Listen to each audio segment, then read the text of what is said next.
I want to take a few minutes and discuss the Alaska summit with Trump and Putin and discuss the geopolitical situation that's going on. So, Ukraine has lost the war. They're getting ground down. They don't have the manpower and they don't have the ability to fight this on their own without United States involvement. Even if Europe was being involved, they couldn't fight this war without U.S. technological support. And that is reconnaissance and satellite guidance for their weapons.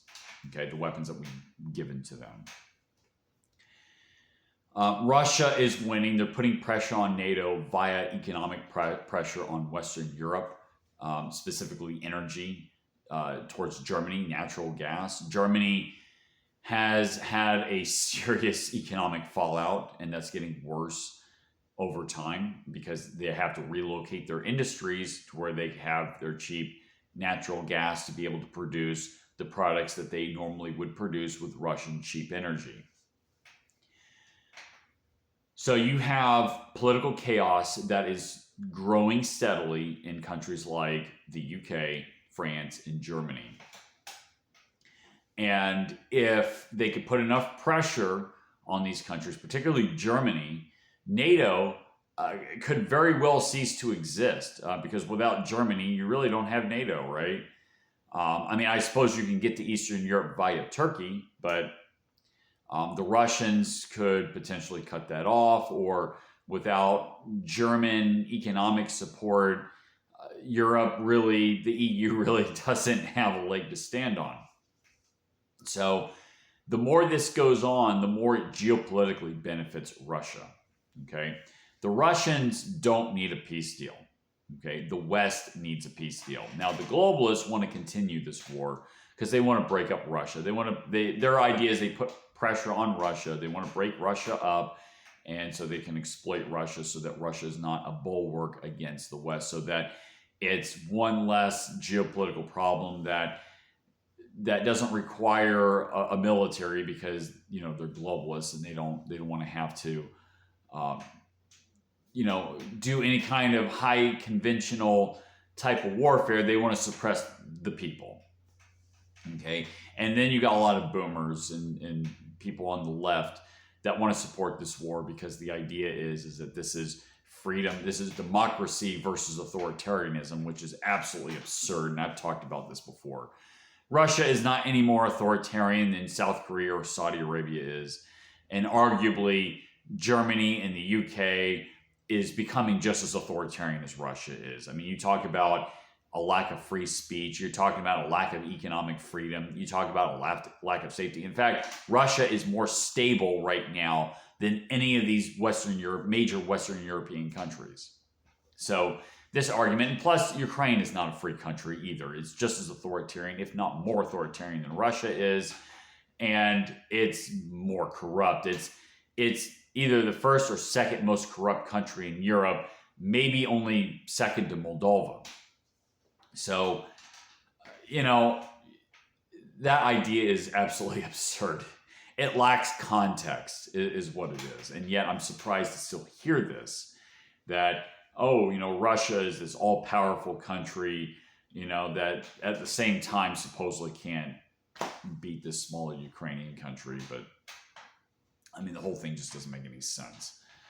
But anyway, it's sort of team sport politics. It's on the left, so people have to support Ukraine because that's what their team supports.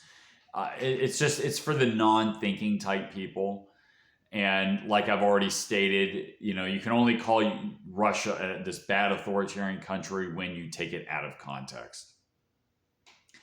So the options going forward, okay, we could either let this thing continue and allow pressure to be continuously put on Europe, and Ukraine can be worn down bit by bit until it's completely taken over by Russia. Or you could, supposedly support democracy, and I put that in quotes because I've already said how stupid that idea is, and escalate the war that would quite possibly lead to World War III. And we could just obliterate the entire world altogether. Or we could do what Trump, I think, wants to do, and that is give a lot of concessions to Russia and to save face, to have a Ukrainian state still exist, to have NATO still exist, and to make it look like the United States has some strength in this situation, and have, like I said, concessions to Russia, which the left is never going to be happy about. But there's no way the left or the globalists are going to get their way. They're just not going to get their way given the circumstances. Like I've already stated, the Russians don't need a peace deal. Lavrov, the defense minister of Russia, went to the meeting with a Soviet Union shirt, a sweatshirt, I think. And this is just a brazen, flipping the middle finger to the West. And it just goes to show you that they don't need a peace deal. They don't. They're getting their way geopolitically. So, yeah, I mean, you can argue all day long about how this is, giving too many concessions to Russia, but you either do that or you let Russia eventually just take over completely in Ukraine, because there's no path forward. There's no reason to. The United States should have never been involved with this to begin with.